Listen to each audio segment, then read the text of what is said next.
نحمده ونصلي على رسوله الكريم أما بعد فأعوذ بالله من الشيطان الرجيم بسم الله الرحمن الرحيم إنا أنزلناه قرآنا عربيا لعلكم تعقلون صدق الله العظيم. محترم اساتذہ کرام، منتظمین کرام، طلباء عزیز، اللہ رب العزت نے آج آپ کو اس زبان کے حوالے سے یہاں جمع ہونے کی توفیق عطا فرمائی ہے کہ جو زبان قرآن حکیم کی زبان ہے، جو ہمارے آخری نبی صلی اللہ علیہ وسلم کی زبان ہے، اور جو جنت میں بھی انشاءاللہ ہماری زبان ہوگی. یہی وہ 3 وجوہات ہیں جن کی وجہ سے نبی صلی اللہ علیہ وسلم نے عربی زبان سے محبت کرنے کی تلقین فرمائی کہ تم عربی سے اس لیے محبت کرو کہ یہ میری زبان ہے اور قرآن کی زبان ہے، اور اس لیے کہ جنت میں بھی جنتیوں کی زبان بھی یہی ہوگی.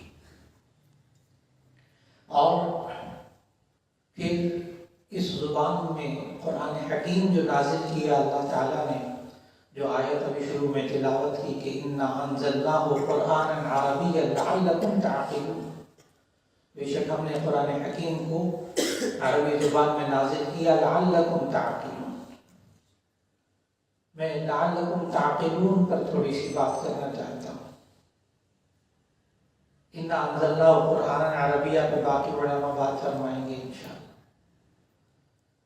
لعلکم تعقلون میں لعلکم، لعل آپ سب ساتھی پڑھتے ہیں کہ تمنی اور ترجی کے الفاظ میں سے یہ لفظ لعل، اور جب آپ شرح میں تعامل میں لعل حرف تمنی اور ترجی کے بارے میں آپ پڑھتے ہیں تو مفسرین یہاں لکھتے ہیں کہ تمنی اور ترجی کا لفظ استعمال کرنا یہ اللہ کی شان کے خلاف ہے. تمنی اور ترجی تو انسانوں کے لیے ہے، اللہ کے لیے لفظ لعل بولنا مناسب نہیں ہے، اس کی شان کے خلاف ہے.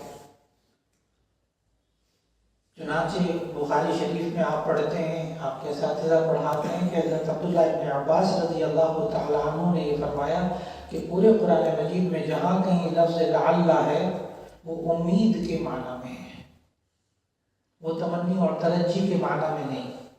اسی لیے تمام مفسرین یہاں لعلکم تعقلون کا ترجمہ یہی کرتے ہیں تاکہ تم سمجھ جاؤ، تاکہ تم سمجھ جاؤ. کوئی بھی مفسر یہاں تمنی اور ترجی کا معنی لعل کا نہیں کرتا. اور لعلکم تعقلون تاکہ تم سمجھ جاؤ. اب سمجھنے کے لیے اللہ نے ایک نظام رکھا ہے، انسان کو حیوان ناطق بنایا ہے. عام جانوروں میں اور انسان میں یہی لفظ ناطق کا فرق ہے کہ ناطق کہتے ہیں کہ انسان اپنے ما فی الضمیر کو اپنی زبان سے بیان کر سکے، اور ما فی الضمیر کو زبان سے بیان کرے اور دوسرا سمجھ جائے، یہ ہے لعلکم تعقلون، یہ ہے لعلکم تعقلون. اگر کسی انسان کو ما فی الضمیر بیان کرنے کی طاقت حاصل ہے لیکن اس کی زبان آپ کو نہیں آتی تو پھر آپ مجبور ہو جائیں گے کوئی جملہ کہنے پہ کہ زبان یار من ترکی و من ترکی نمی دانا، جب زبان نہیں آئے گی تو ہم بات نہیں سمجھیں گے. اور یہی وہ قرآن حکیم کا معجزہ، قرآن حکیم جو چند صورتوں میں چند زاویے ہیں قرآن حکیم کی معجزہ ہونے کے، ان میں سے ایک یہ بھی ہے کہ اس کی زبان زندہ ہے، اور اس زبان کو اللہ نے قیامت تک کے لیے زندہ رکھنا ہے. یہی وہ بات ہے جس کو علامہ اقبال رحمہ اللہ نے فرمایا زندہ کتاب قرآن حکیم. زندہ کتاب کے لیے زندہ زبان چاہیے۔ اگر قرآن حکیم کو اللہ نے قیامت تک کے لیے زندہ رکھنا ہے، زندہ کا معنی کیا؟ جو فائدہ پہنچا سکے اور جس سے فائدہ اٹھایا جا سکے۔ اور اگر یہ افادہ اور استفادہ یہ اگر ختم ہو جائے تو وہ کتاب زندہ نہیں رہتی۔ جیسے تورات کے ساتھ ہوا، جیسے زبور کے ساتھ ہوا، جیسے انجیل کے ساتھ ہوا کہ جب زبان زندہ نہ رہی تو افادہ اور استفادہ، فائدہ حاصل کرنا اور فائدہ دینا، یہ دونوں ختم ہو گئے۔ اور وہ زبانیں سریانی ہیں، عبرانی ہیں، سامی ہیں، سب زبانیں ختم، وہ زندہ نہیں رہی۔